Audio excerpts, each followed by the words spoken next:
दोस्तों, एक बार फिर से आपका स्वागत है real horror stories YouTube channel पर। और मैं आपके साथ धीरेन्द्र चौहान। आज की कहानी हमारे साथ शेयर की है ओम ने, और ये कहानी मैं आपको ओम के पॉइंट ऑफ व्यू से सुनाऊंगा। तो कहानी में आगे बढ़ने से पहले मैं आपसे बस इतना कहना चाहता हूँ कि अगर आपको ये कहानी अच्छी लगे तो कहानी को लाइक कर देना और चैनल को सब्सक्राइब करके बेल आइकन को ऑल पे सेलेक्ट कर लेना। चलिए बढ़ते हैं कहानी की ओर। दोस्तों, मेरा नाम ओम है और आज मैं आपको जो बात बताने जा रहा हूँ ये दिसंबर 2016 की है। तब मेरी फ़्लाइट थी मुंबई से ब्रिस्बेन तक की। मैं रॉयल पाल्म में रुका हुआ था अपने दोस्त के पास, जो कि एरे कॉलोनी में पड़ता है। मेरा जो दोस्त था वो रात में जॉब किया करता था, तो मैं घर पर अकेला रह जाता था, इसीलिए मेरा मन घर पर नहीं लगता था। एक रात मैंने सोचा आज कुछ मज़ा करता हूँ, तो मैं घर से बाहर निकल गया। रास्ते में मैंने 3 बियर खरीदी और उन्हें पीता हुआ आगे बढ़ता गया। वहाँ पर जो एरे जंगल है उससे मैं निकलता हुआ चला गया। मैं अपनी जीएप से कॉल पर बात कर रहा था, साथ ही साथ मैं पहाड़ी की तरफ बढ़ता जा रहा था और आखिरकार मैं वहाँ पहुँचने ही वाला था। तभी मौसम बहुत ज़्यादा बिगड़ गया और काफ़ी ठंडी ठंडी हवाएं चलने लगी थी। मौसम बिगड़ने के बाद भी मैं चलता ही जा रहा था। थोड़ी देर बाद मुझे ये पता ही नहीं चला कि मैं कितना आगे आ चुका हूँ। मैंने अपने कानों में ईयरफोन लगा रखा था। मुझे कई बार ऐसा लगा कि कोई मुझे बुला रहा है, और वो भी मुझे काफ़ी तेज तेज से आवाज़ दे रहा था। मैं जब भी अपने कान से ईयरफोन निकाल कर ये सुनने की कोशिश करता कि आखिर कौन मुझे आवाज़ दे रहा है, तब मुझे बिल्कुल शांत महसूस होता। ऐसा लगता कि कोई मुझे आवाज़ पहले दिया ही नहीं है। बियर पीने की वजह से मैं काफ़ी ज़्यादा नशे में था, और साथ ही साथ मैं अपनी जीएफ से बातें भी किए जा रहा था। इसीलिए मुझे ये भी ख्याल नहीं आया कि भूत वूत कुछ होता भी है और यहाँ आसपास मेरे हो भी सकते हैं। फिर क्या, आगे जैसे ही मैं थोड़ा और बढ़ा, मेरी तबीयत ख़राब हो गई। मुझे जुकाम फील होने लगा और फिर कुछ ही देर बाद मुझे उल्टियाँ होना भी शुरू हो गई। मेरी तबीयत इतनी ज़्यादा ख़राब हो गई थी कि मैं वहाँ से आने लायक नहीं बचा था। मैं इधर उधर जगह देख रहा था कि मैं वहीं आसपास कहीं लेट जाऊं और थोड़ा आराम कर लूं। वहाँ मैं ज़मीन पर लेट गया और उसके बाद मैं भगवान का नाम लेने लगा। फिर मैंने किसी तरह से अपनी जीएफ को बोला कि मेरे फ्रेंड को कॉल करो। तब उसने मेरे फ्रेंड को कॉल किया और मेरी तबीयत के बारे में सब कुछ बताया। तब मेरे फ्रेंड ने तुरंत अपने लोकल फ्रेंड्स को कॉल मिलाया और उनके लोकल फ्रेंड्स मुझे ढूंढने के लिए वहाँ से निकल गए। लेकिन इतने घने जंगल में वो मुझे कहाँ पे ढूंढते, ये भी उन्हें कोई आइडिया नहीं था। और तो और मैं वहाँ पर पहाड़ी पर था, तो उन्हें मुझे ढूंढ पाना बहुत ही कठिन था। मेरी जो जीएफ थी वो मुझसे पूछ रही थी कि तुम अपनी लोकेशन मुझे भेज दो। फिर मैंने किसी तरह उसको मेरी लोकेशन भेजी और फाइनली उन लोगों ने मुझे ढूंढ निकाला और मुझे फ्लैट तक लेकर आए। लेकिन सबसे अजीब बात मेरे साथ सुबह हुई, जब मेरा दोस्त अपनी ड्यूटी ख़त्म कर सुबह घर लौटा। उसने मुझसे कुछ सवाल पूछे जो कि मुझे बहुत ही अजीब लगे, और कुछ मिनट के लिए मैं तो कुछ बोल ही नहीं पा रहा था। बिल्कुल शांत पड़ गया था उसके उन सवालों को सुनकर। उसने मुझसे पूछा, अबे तूने कल किसी का क्या मर्डर किया है? मैंने कहा, क्या बक रहा है भाई तू? फिर तेरे जूते में इतना ब्लड क्यों लगा हुआ है? इतना सारा ब्लड कैसे लगा हुआ है? तब मैंने कहा, oh my God, what the fuck is this happen last night? I said literally, मुझे भाई नहीं पता मैं कल रात कहाँ गया था और उन जंगलों में मेरे साथ क्या क्या हुआ। मुझे काफ़ी बातें याद भी नहीं है। फिर उन लोगों ने मुझे बताया कि एरे कॉलोनी एक हॉन्टेड प्लेस है, यहाँ पर कुछ भी हो सकता है। तुम बहुत लकी हो कि तुम बिल्कुल सही सलामत बच गए। उसके बाद क्या था, मैं 2-3 हफ्तों तक बहुत ज़्यादा परेशान रहा, लेकिन फिर किसी तरह मैं बिल्कुल ठीक हो गया और इन सब बातों को मैंने भुला दिया। ये कहानी जो मैं आपको सुनाने जा रहा हूँ ये मणिपुर की है, और मैं भी मणिपुर का रहने वाला हूँ। ये कहानी 7 बहनों के बारे में है। लोग इनके बारे में हमेशा बात करते हैं। ये सातों बहनें जंगल में रहा करती थी और उस जंगल से जब भी कोई आदमी गुजरता था तो समझ लो उसका वो आखिरी दिन या फिर आखिरी रात होती थी।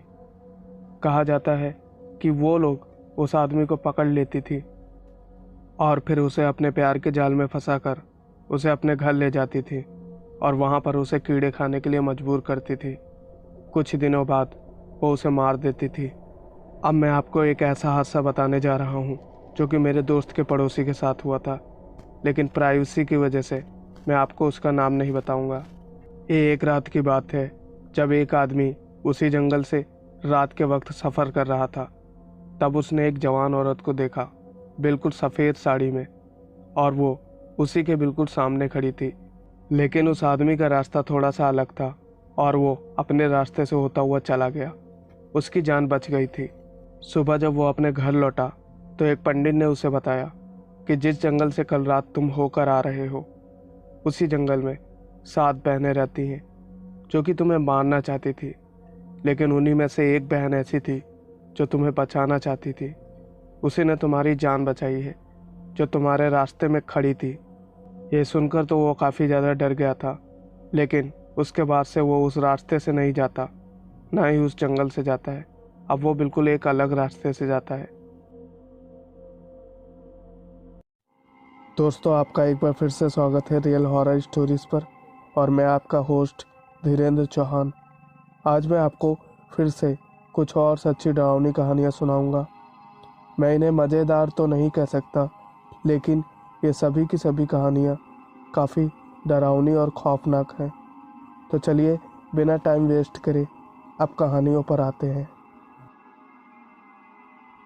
दोस्तों, ये पहली कहानी विंसी तोमर के साथ घटी है, जिन्होंने अपनी आंखों के सामने इस घटना को महसूस किया है। दोस्तों, कहा जाता है कि भूत प्रेत अच्छे भी होते हैं और बुरे भी, लेकिन जब भूत प्रेत बुरे होते हैं तो वो इंसान का क्या हाल करते हैं, यानी कि वो उसे किस किस तरह से डराते हैं और उस पर कैसे हावी होते हैं और उसकी ज़िंदगी कैसे तबाह कर देते हैं, वो आपको इस घटना से पता चलेगा। तो आइए अब मैं आपको ये घटना विंसी तोमर के पॉइंट ऑफ व्यू से सुनाता हूँ। दोस्तों, मेरा नाम विंसी है। मुझे हॉरर शो देखना बहुत पसंद है। मेरी मम्मी मुझे हमेशा कहती रहती थी कि बेटा, ज़िंदगी में कभी डरना नहीं। मैं तब 13 साल की थी जब मेरे साथ ये घटना हुई थी। मेरी एक सफ़ेद बिल्ली है। उसे एक बार काली छाया पेड़ के पीछे दिखाई दी थी। वो पेड़ हमारे घर के बाहर ही है, लेकिन थोड़ा दूर था। उस समय मैंने तावीज़ पहन रखा था। अगर आप नहीं जानते कि तावीज़ क्या होता है, तो तावीज़ में आपको बता दूं कि एक तरह का लॉकेट होता है जो कि गले में पहना जाता है, जिससे आपके पास बुरी शक्तियाँ नहीं आती, वो आपको छू नहीं पाती। जब मेरी बिल्ली उस पेड़ की तरफ खड़ी हुई उस छाया को देख रही थी, तो मुझे तो ऐसा लग रहा था कि वो शायद पेड़ की ही छाया होगी, लेकिन मेरी बिल्ली तुलसी माता के पास खड़ी हुई थी, जो कि घर के बीचों बीच आंगन में है। अपनी बिल्ली को गोद में मैं लेने के लिए चली गई। तुलसी माता के पास जैसे ही मैं गई तो मेरी बिल्ली शायद मेरे पास आना ही नहीं चाहती थी। वो उस पेड़ की तरफ देखकर जोर जोर से गुर्रा रही थी, जिससे मुझे पता चल गया कि ये कोई पेड़ की छाया नहीं है। तभी मैं हनुमान चालीसा पढ़ना शुरू कर दिया, लेकिन अचानक मैं हनुमान चालीसा भूल गई। मैंने राधा कृष्णा नाम जपना शुरू कर दिया। मुझे लगा था कि वो छाया अब वहाँ से चली गई होगी। मैं तुरंत अपनी बिल्ली को गोद में उठाई और आराम से अंदर चली गई। मैं ये बात अपने परिवार वालों को बताई तो उन्होंने मेरी बात को टालना चाहा। तब मैंने उन्हें कहा कि अगर मैं मजाक कर रही हूँ तो क्या बिल्ली कभी ऐसा बिहेवियर करेगी क्या। खैर, मैं उन सब बातों को भूल गई। मैंने सोचा, अगर परिवार वाले विश्वास नहीं करते तो क्या, जानवर और भगवान और मैं इसके बारे में तो जानते हैं, जो हमने अपनी आंखों से देखा। ये बात अगली रात की है। तब मैं अपने आंगन के बाहर चौतरे पर बैठी हुई थी। करीब शाम के 9 बज रहे होंगे। मुझे फिर से वो छाया दिख रही थी उसी पेड़ के पास, और मेरी बिल्ली उसी पेड़ के पास देख रही थी। अब तो मुझे पक्का यकीन हो गया था वहाँ कुछ ना कुछ गड़बड़ है। मैं जैसे ही गेट के पास गई, यानी कि अपने घर के गेट के पास, तभी अचानक से वो छाया पेड़ से हटकर मेरे सामने आ गई। उस छाया का कोई भी चेहरा नहीं था, और तभी अचानक से एक आवाज़ आई, तू अपना ये तावीज़ निकाल कर फेंक दे, वरना मैं तुझे जान से मार दूंगी। अगर तू ऐसा नहीं करेगी तो भी तू मारी जाएगी। ये सुनते ही मेरी आवाज़ निकलना बंद हो चुकी थी। मैं अब कुछ बोलना चाहते हुए भी नहीं बोल सकती थी। मेरे पैर पीछे की ओर हट रहे थे। मैं तुरंत तुलसी माता की तरफ भागी आंगन में, और मैं जब वहां पहुंच गई तो मेरी बिल्ली ने तुरंत उस छाया को देखकर जोर से गुर्राना शुरू कर दिया। उस वक्त मेरे परिवार में सभी लोग सो चुके थे, सिर्फ मेरी मम्मी जाग रही थी। हालांकि मैं उस वक्त काफ़ी डरी हुई थी, लेकिन फिर भी मैं अपनी समझ से काम ले रही थी। मैं जान गई थी कि अगर मैं ये लॉकेट हटा दूंगी अपने गले से तो ये मुझे मार सकती है। इसीलिए मैं तुलसी माता के पास ही खड़ी रही और मैं लॉकेट भी पहने रही। फिर थोड़ी देर में ही वो छाया वहाँ से ऐसे ही गायब हो गई जैसे मानो कोई वहाँ पर था ही नहीं। फिर अगले दिन से कभी भी वो छाया मुझे दिखाई नहीं दी। शायद वो जान गई थी कि ये लड़की चालाक है और ये अपने गले से अपना ये तावीज़ नहीं उतारेगी।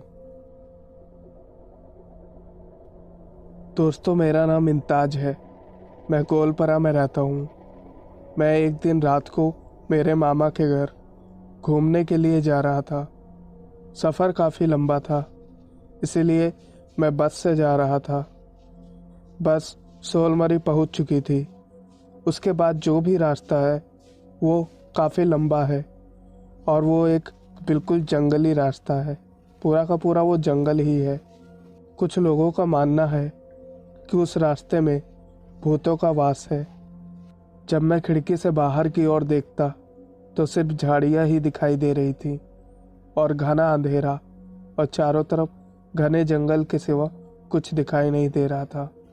थोड़ी देर बाद जब बस थोड़ा आगे बढ़ी तो एक आदमी अपने हाथ से इशारा कर रहा था बस रोकने का। ड्राइवर ने तुरंत बस को रोक दिया, लेकिन जब उसने बाहर निकल कर देखा तो वहाँ कोई भी नहीं था।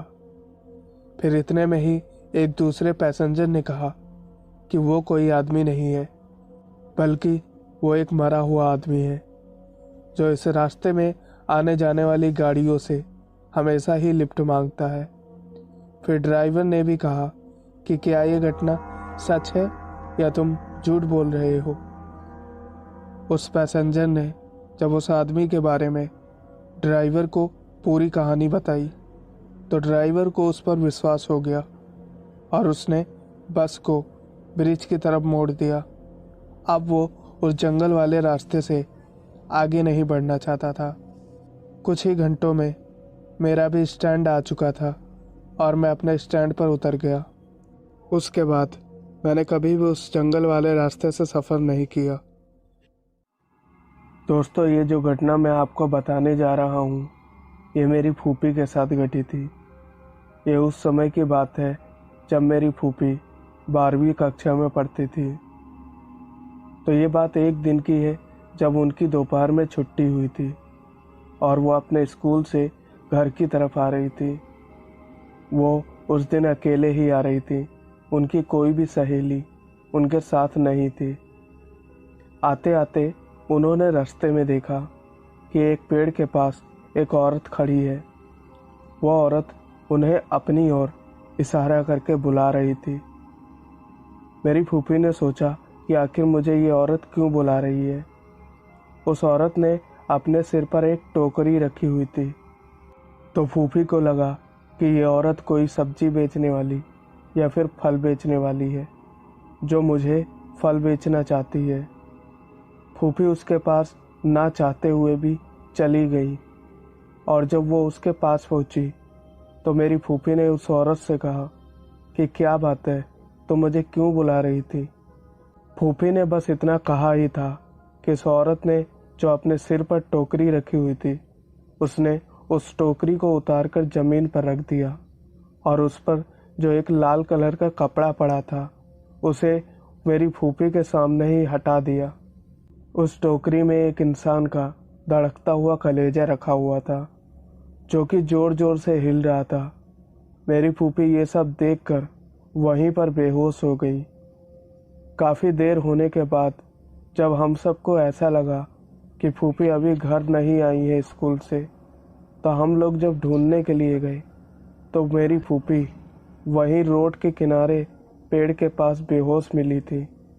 फिर हम सब उन्हें घर लेकर आए और फिर एक मौलाना को दिखाया।